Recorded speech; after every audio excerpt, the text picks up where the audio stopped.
Olá, terceiro ano, bom dia.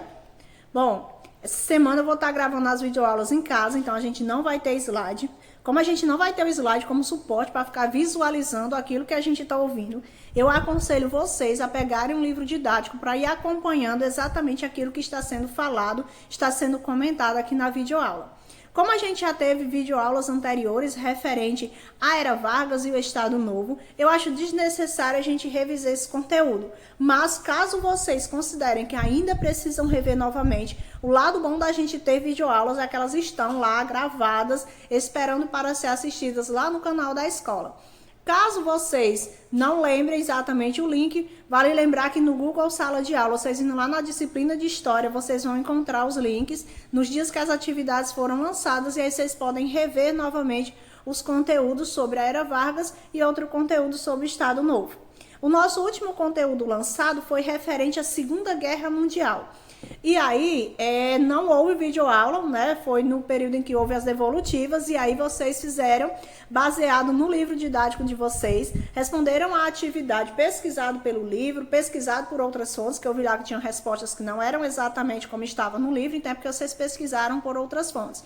Então hoje a gente vai ter mais assim uma revisão, alguns comentários a respeito do conteúdo referente à Segunda Guerra Mundial. É sempre importante lembrar que vocês que têm consciência política, que eu espero que tenham, quando a gente estuda história, a gente revê exatamente o que aconteceu em um determinado período que levou a uma circunstância de gerar uma guerra de caráter mundial. E aí a gente já está falando da Segunda Guerra Mundial, portanto são dois conflitos nos quais todos os países, ou pelo menos a maioria desses países, um país de cada continente, se envolveu em um conflito de grandes proporções. Então, tendo essa consciência política, é muito importante que vocês estudem, avaliem os fatores que levaram a determinado evento, o evento em si e as consequências desse evento. Então, se tratando de Segunda Guerra Mundial, a gente já estudou os fatores, né? Porque quando eu estudo crise de 1929, quando eu estudo regimes totalitários da Europa, eu estou estudando o cenário que foi formado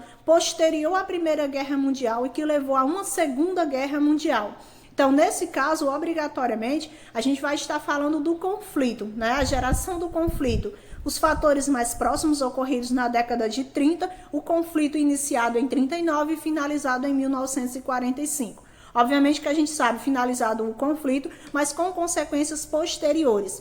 Então, tenham uma mente muito aberta, né? Pesquisem sempre, avaliem o que é que naquele momento não deu tão certo e que talvez hoje em dia esteja sendo utilizado como argumento e a gente não tenha como se defender desses argumentos. Então, estudar a história é isso, é a gente rever determinadas situações para a gente se conscientizar do que está acontecendo nesse momento. Que postura deve ser tomada? Que postura não foi tomada naquele momento, que pode ser tomada agora? Ou que postura foi tomada naquele momento e deu certo e deve ser retomado novamente? Então, enquanto cidadãos conscientes, eu sempre digo que vocês devem estudar a história para que vocês conheçam, inclusive, os fatores que geraram a nossa realidade atual. Bom, pessoal, vocês que peguem um livro de história para que a gente possa iniciar a nossa revisão. Sobre Segunda Guerra Mundial, no livro de vocês, está lá no capítulo 6, a partir da página 89. Eu estou com o livro de vocês aqui e a gente vai acompanhando ao longo do que for falando. Posteriormente, espero que vocês me deem um retorno desta aula de hoje. Bom, primeiramente, a gente vai estar falando sobre o porquê. Por qual motivo as democracias europeias, elas não contiveram o avanço da Alemanha nazista? Por que motivo essas democracias europeias, elas permitiram que os planos de Adolf Hitler, eles fossem colocados em voga, né? Por que eles permitiram? Se eles eram democracia, se o regime era autoritário, se eles estavam vendo que os planos de Hitler eram de expansão. Então a gente tem uma situação muito clara. A primeira situação é referente de quê? Quando Adolf Hitler, enquanto líder da Alemanha, ele assina o pacto anti-Comintern, que é o que vocês viram aí no livro de vocês, se não viram, tá lá na página 90, ele assina em 1936. Esse pacto é um acordo, uma ideia no sentido de que os nazistas iriam conter o avanço do comunismo, não iriam permitir que o avanço do comunismo, que esse comunismo avançasse, saísse do leste europeu e permeasse o oeste da Europa. Então, quando a França, quando a Grã-Bretanha, ela não intervém nos planos de expansão de Adolf Hitler, é porque elas pensaram o quê? Apesar da gente não simpatizar com Hitler, mas essa ação dele vai beneficiar a gente.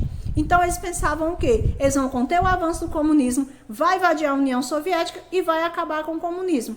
Quando, na verdade, os planos de Hitler iam muito além disso. A ideia de espaço vital dele, de grande Alemanha, era tomar todo o território da Europa, que, segundo ele, deveria pertencer ao chamado Terceiro Reich. É tanto que ele diz, lá na página 90, no último parágrafo do primeiro ponto, que calcula-se que a guerra alemã, em busca do espaço vital, se limitava somente ao leste, quando, na verdade, a ideia de Adolf Hitler era conquistar toda a Europa e aí sim ter um novo império ariano.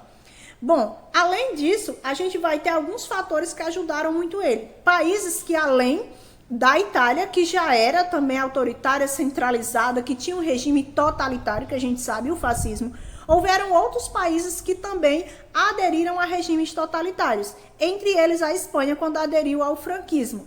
E aí, no segundo ponto, aí dentro do livro de vocês, eles trabalham justamente a Guerra Civil Espanhola, que vai ser o primeiro momento no qual Hitler ele vai fazer uma intervenção junto ao país e aí vai permitir que o ditador Francisco Franco ele assuma o poder na Espanha e, a partir de então, tendo esse poder, ele possa também defender as ideias de Adolf Hitler.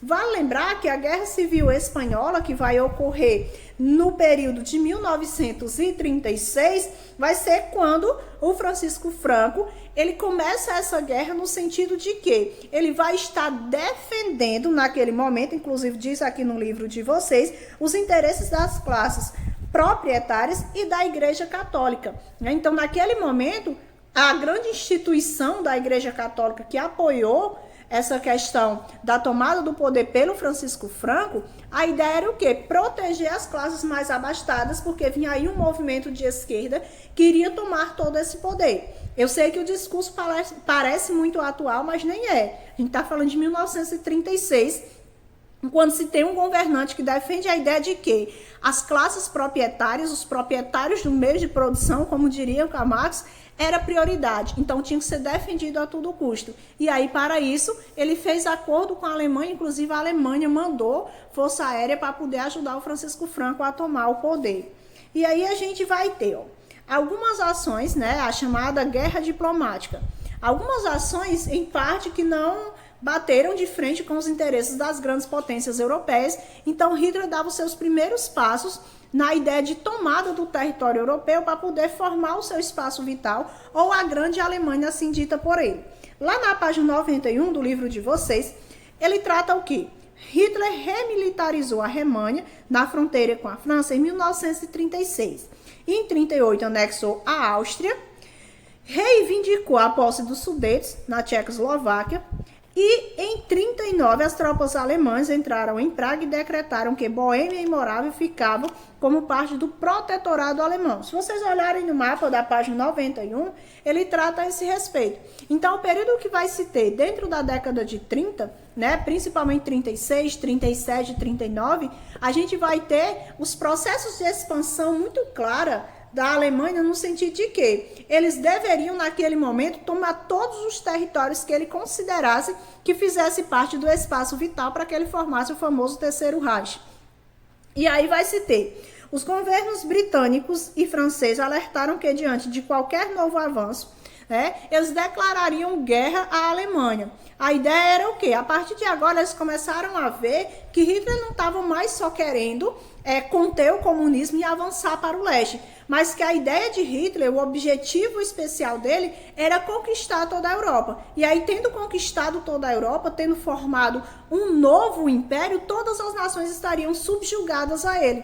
Então, nesse momento, é que a França, a Grã-Bretanha e os demais países começam a se preocupar com esse avanço do nazismo dentro do território europeu. Nesse mesmo ano, em 1939, a Alemanha, Itália e Japão firmaram o acordo, né, do eixo Roma, Berlim, Tóquio, daí inclusive que gera o nome do grupo a qual eles faziam parte durante a Segunda Guerra Mundial, que são os países do eixo. Toda vez que a gente falar sobre os países do eixo, a gente vai estar se referindo a esses 3 países: Alemanha, Itália e Japão. E aí, posteriormente, em agosto de 1939, a União Soviética fez um acordo, um pacto de não agressão com a Alemanha. No caso, os europeus da parte oeste esperavam justamente o contrário, que Hitler fosse responsável por derrotar a União Soviética. Inteligentemente, União Soviética e Alemanha fixaram um acordo, um pacto de não agressão.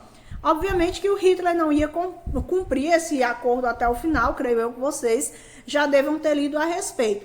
Mas a ideia do pacto de não agressão era justamente o quê? Que no momento em que a Alemanha declarasse guerra, a União Soviética não deveria intervir, desde que a Alemanha não quisesse avançar para o leste, ou seja, tomar os territórios pertencentes à União Soviética. Vale lembrar que, secretamente, eles ainda colocaram dentro desse acordo que quando a Alemanha invadisse a Polônia, parte da Polônia deveria pertencer à União Soviética.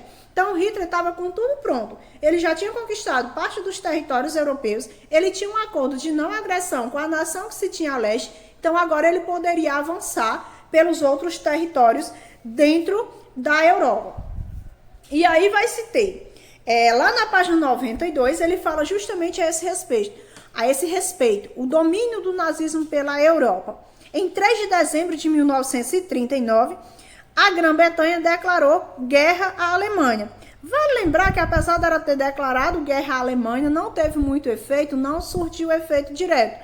A Alemanha continuou com seus planos, continuou invadindo o território, continuou planejando, se armando, inclusive planejando invadir a Grã-Bretanha, que para ele seria o principal inimigo dele dentro da Europa.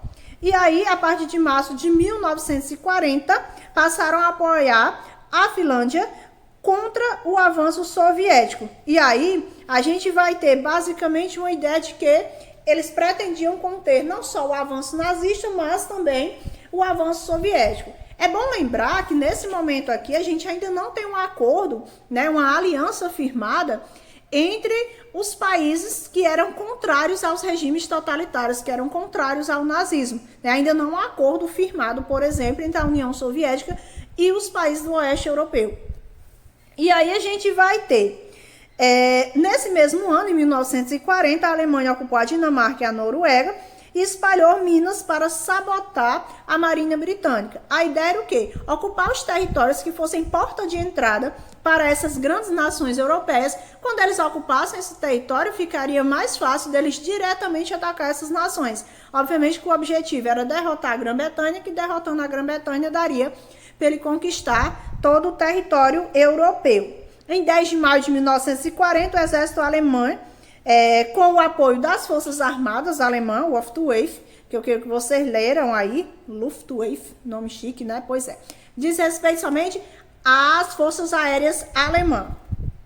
Ele deu início à Guerra Relâmpago contra a Holanda e a Bélgica. E aí, basicamente, vale lembrar que a vitória alemã, como sempre, né, até 1941, a vitória alemã foi arrasadora, conquistou os territórios, e aí a gente vai ter o ataque deles aos franceses pela fronteira belga. Obrigatoriamente, quando foi em 14 de junho desse mesmo ano, eles ocuparam a cidade de Paris. Portanto, ele já tinha domínio sobre quase todos os territórios da Europa e agora dominava o norte da França. Inclusive, vale lembrar que ao dominar este norte da França, eles decretaram quem seria o novo governo francês, e esse novo governo francês passou a apoiar as ideias expansionistas dos nazistas. Inclusive, lá no final, ele diz que essas ideias elas foram apoiadas, né, o governo, inclusive, do Pétain, no qual a gente vai ter lá com negrito aí o governo de Vichy, que é em referência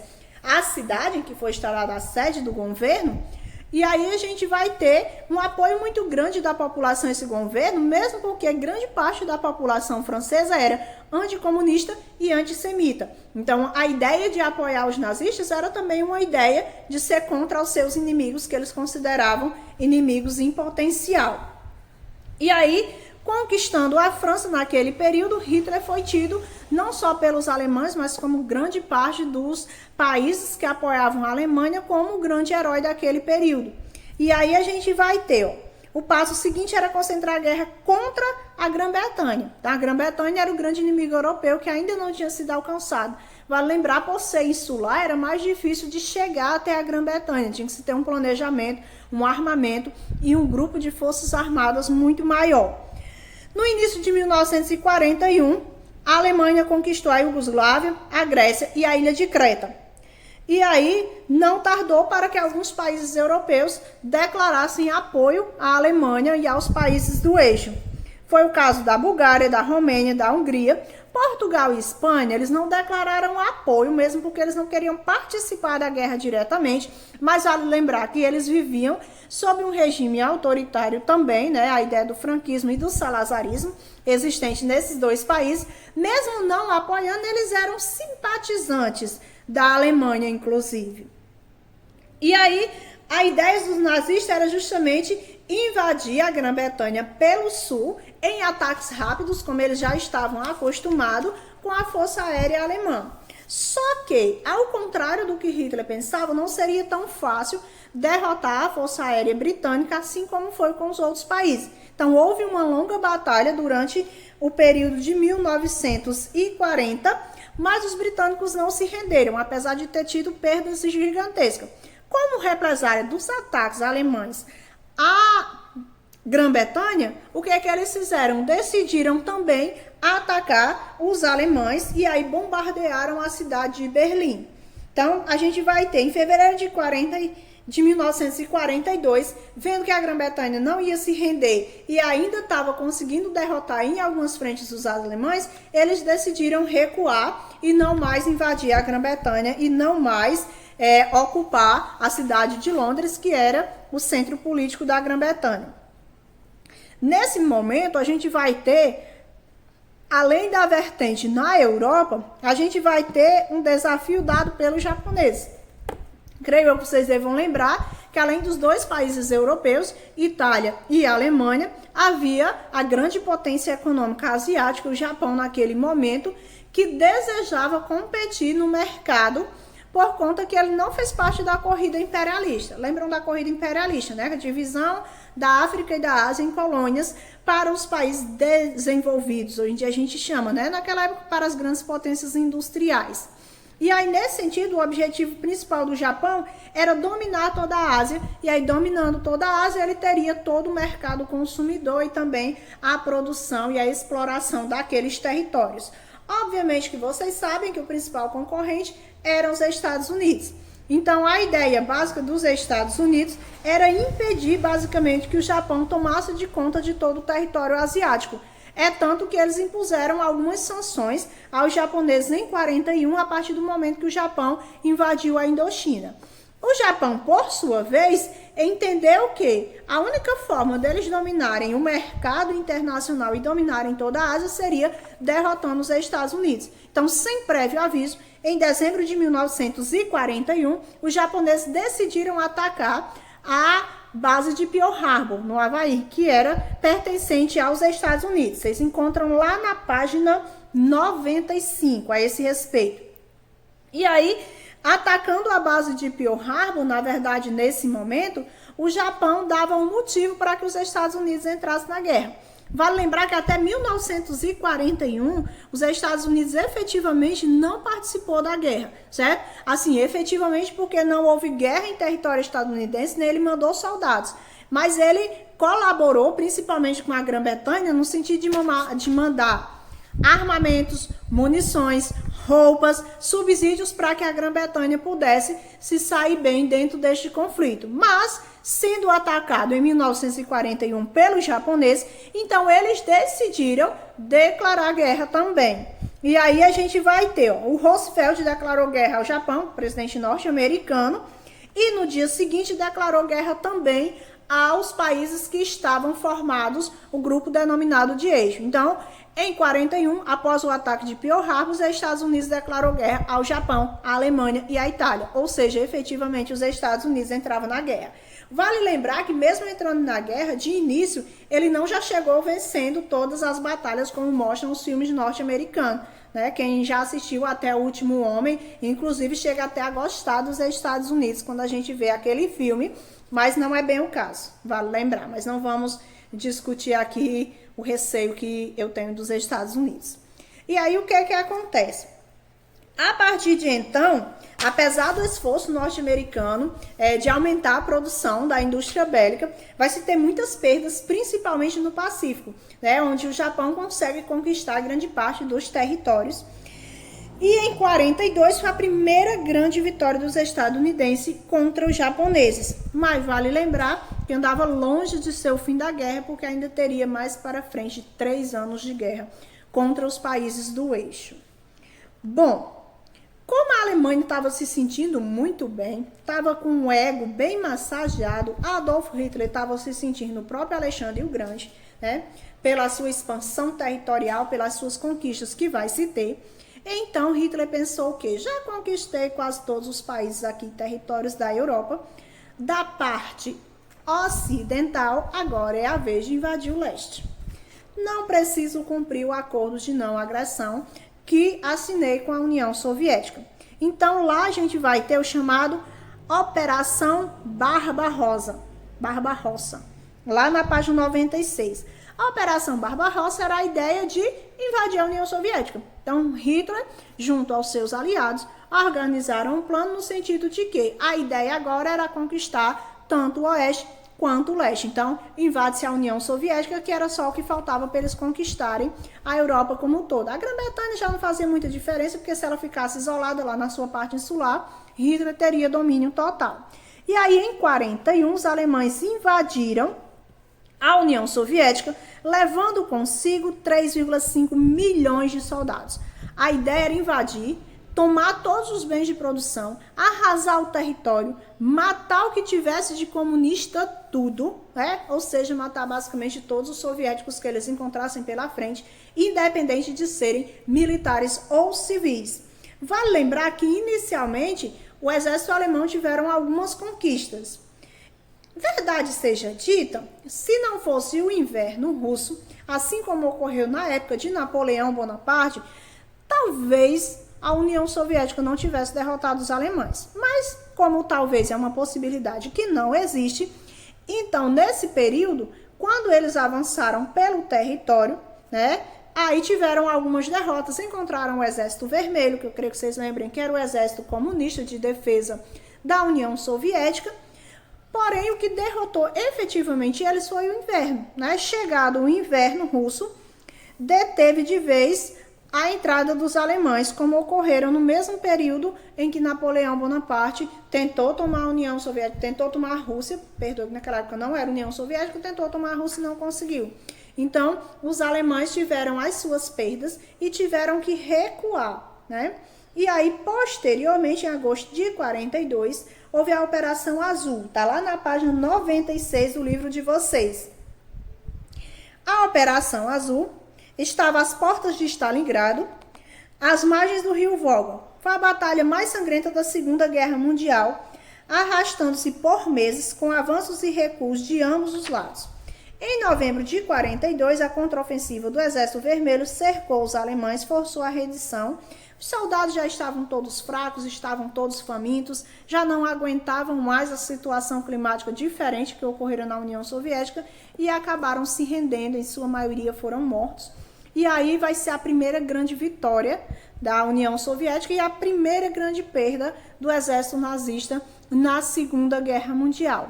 E aí, o principal fator que a gente vai ter dessa perda não é nem a União Soviética ter vencido o exército alemão, mas ela ter mostrado para o mundo que o exército alemão ele não era invencível, que dependendo de como fosse atacado, ele poderia sim ser derrotado. Então dá um alívio, dá uma força às outras nações que começam a reagir de forma mais efetiva contra os ataques dos alemães. Vale lembrar que além da União Soviética, né, além dos comunistas terem terem derrotado a Alemanha, ainda ficaram consigo todo o armamento de guerra que os alemães possuíam naquele momento. Então eles conseguiram se fortalecer. E aí, outra grande perda que ele vai ter no ano de 42, que o exército alemão vai ter em 42, vai ser dos territórios na África. Vale lembrar que os territórios da África foram alvo de ataque, de guerra, dentro mesmo do território, justamente porque lá eram as colônias, né? Eram as colônias pertencentes aos franceses, aos britânicos. Então, a ideia dos nazistas, a ideia dos fascistas era justamente invadir aqueles territórios e tomar as colônias para si. Com a retomada do norte da África, os aliados, lembrando que os aliados, que ficou conhecido, foi o grupo de países que se uniram para derrotar os países do eixo. E aí, esses aliados, basicamente, invadiram a Itália em 1943. E aí, desse período, os italianos que já não aguentavam mais tanto bombardeio, tanto conflito, organizaram a ideia de um acordo de paz com os países aliados. E aí prenderam o Benito Mussolini e colocaram em seu lugar, tá lá na página 98, Pietro Badoglio, né? Que inclusive assinou um acordo de paz. Um acordo de paz com os países aliados, meio que a gente se retira da guerra e vocês param de atacar o nosso país. Então a ideia, inclusive os italianos, aderiram à ideia justamente porque estavam cansados do conflito, já tinha morrido muito civil, tinha morrido muito militar, e na verdade era uma guerra que não fazia sentido. Porém, Hitler ficou altamente enfurecido, né, porque o seu principal aliado havia sido derrotado, né? A Itália estaria em acordo com os aliados e Benito Mussolini estaria preso. Então ele foi lá, resgatou Benito Mussolini, vocês encontram lá na página 98, resgatou Benito Mussolini e assumiu novamente o governo, ou seja, o poder da Itália.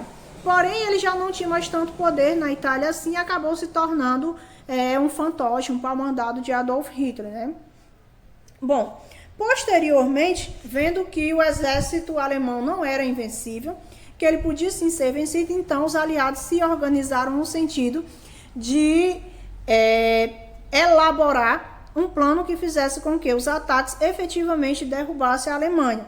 E aí vocês vão ter a Operação Overlord. Estão vendo em negrito na página 98, também conhecido como Dia D, que ocorreu já em 6 de junho de 1944.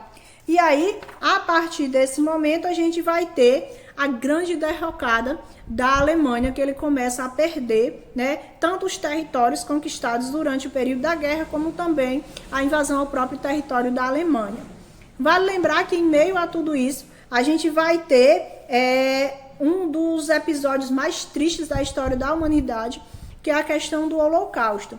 Creio eu que vocês lembram que quando a gente trata do nazismo, uma característica muito comum do nazismo era o antissemitismo. Obviamente que além de ser anticomunista, eles também eram antissemitas.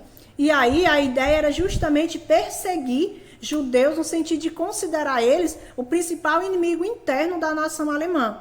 E eu quero lembrar que essa não foi uma perseguição só da Alemanha, por mais que a gente veja muito a Alemanha, porque realmente ela foi a principal, ela foi quem mais matou judeu, quem mais perseguiu e abertamente declarava a ideia de ser antissemita, né? Além da Alemanha, a gente vai ter a União Soviética também, que perseguiu, que prendeu e que desejava eliminar judeus.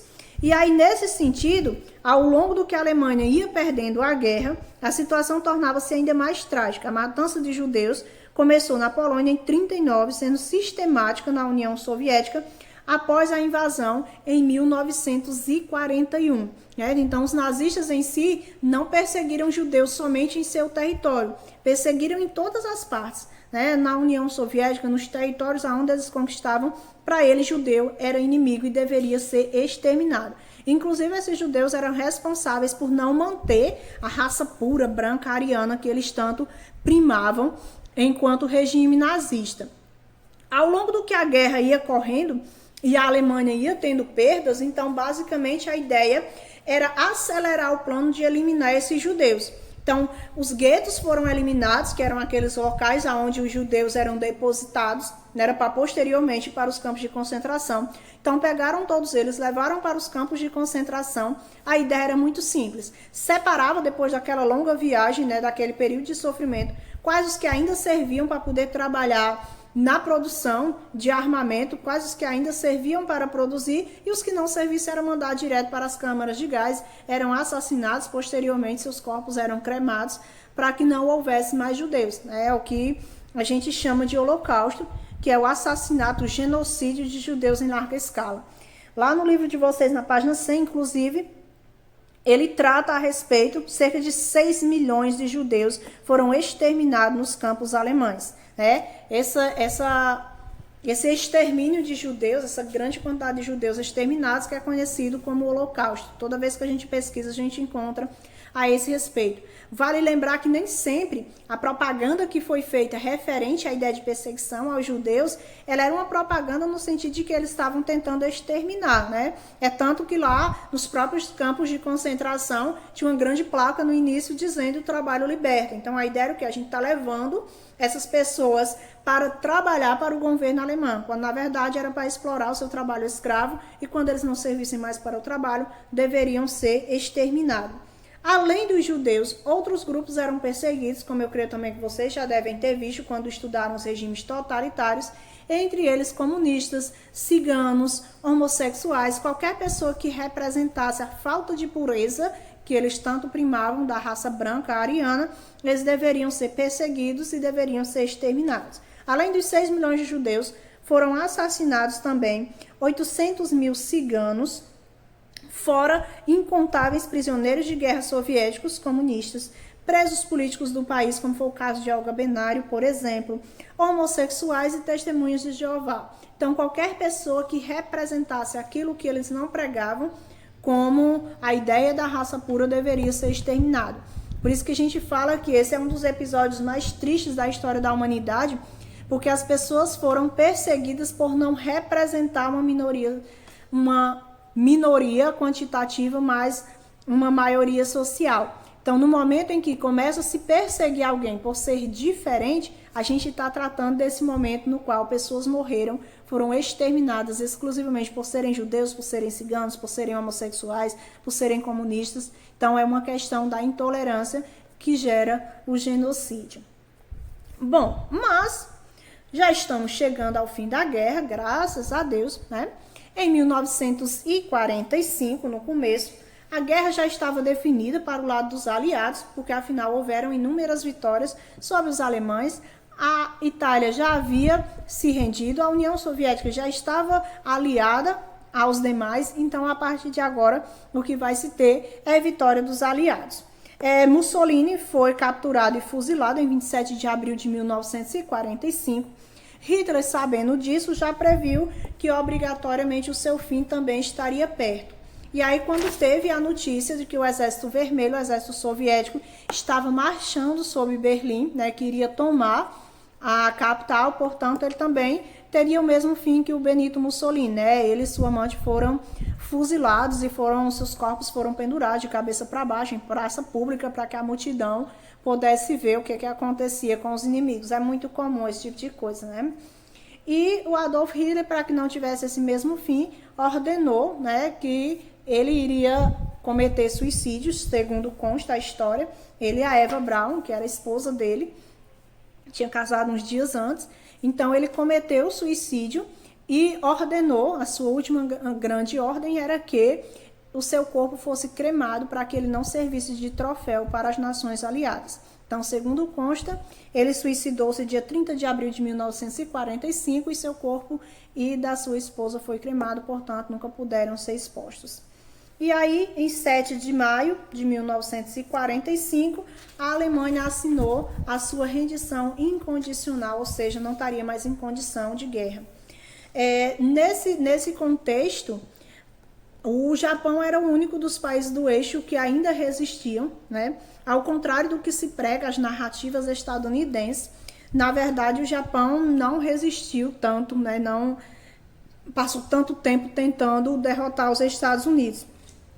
Na verdade, ele diz lá, no início de agosto de 45, na verdade, o Japão quis, né, assinou para assinar um acordo de paz com a União Soviética. E aí os Estados Unidos, devidamente ofendido, magoado, porque na verdade ele quis o acordo com a União Soviética e não exatamente por ele. No início de agosto, o embaixador japonês quis um acordo diplomático com Stalin, e essa provocação os Estados Unidos respondeu com o lançamento das bombas atômicas. Então não é que os Estados Unidos lançou a bomba atômica, as duas bombas atômicas que lançou, dia 6 e dia 9 de agosto, porque o Japão não quis se render ou porque o Japão continuava resistindo. Na verdade, ele lançou as bombas atômicas para poder mostrar para o mundo o seu poderio de armamento, para poder se autodeclarar enquanto maior potência militar mundialmente naquele período e para poder mostrar também soberania. Então, é meio que a ideia era...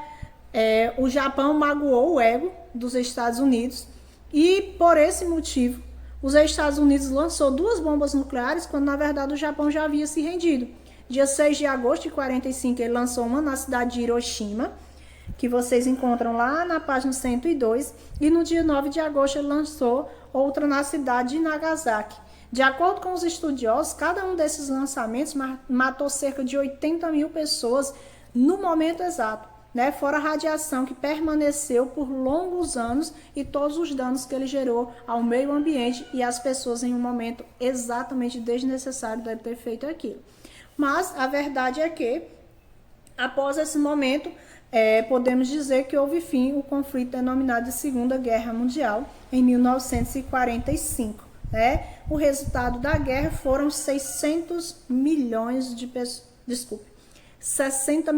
pessoas mortas, E aí entre civis e militares, além de outro grande número de pessoas que nem foi contabilizado, que ficaram mutilados, fora os traumas psicológicos e sociais e econômicos que foram gerados com esse conflito que perdurou por 6 anos. E aí, antes de terminar a guerra, quando os aliados viram que já estavam prestes a vencer em 1943 com as derrotas da Alemanha, eles assinaram um acordo, Na verdade, fizeram uma reunião, a Conferência de Teherã, e lá, nesse momento, eles decidiram que, ao vencer a guerra, deveriam partilhar os territórios entre eles. A Alemanha deveria ser dividida em áreas de influência entre os países vencedores e, posteriormente, que a União Soviética também teria direito a territórios. Nesse período também foi estabelecido a criação de um organismo internacional de segurança coletiva, que no período da Primeira Guerra Mundial teria sido lançado a Liga das Nações, e aí posteriormente, após essa conferência em 43, os aliados determinaram que deveria haver esse órgão que fosse responsável por manter essa unidade sem permitir a ocorrência de uma nova guerra mundial. E aí, terminado a guerra, foi fundado em 24 de outubro de 1945 a Organização das Nações Unidas, a ONU, que a gente conhece até os dias atuais. E em 1948 a ONU lançou a Declaração Universal dos Direitos Humanos, que hoje serve de base para todas as ações humanitárias que ocorrem em todo o planeta.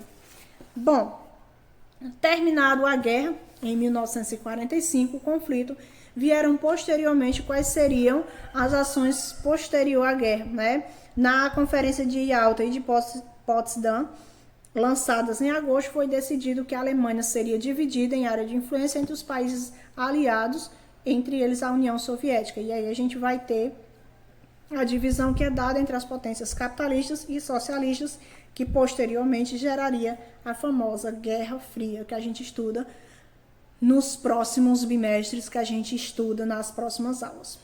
Bom, espero ter contribuído em alguma coisa para vocês, ter tirado algumas dúvidas. Eu sei que vocês já leram o conteúdo, já pesquisaram, talvez estão sabendo até mais do que o que eu falei aqui, mas a gente vai ter as avaliações e aquilo que não está aqui nesta aula, no caso, o conteúdo referente à Era Vargas e ao Estado Novo, que é dentro da Era Vargas, vocês encontram nas outras videoaulas. Então, peço a vocês que revisem, que a gente logo mais tem avaliação.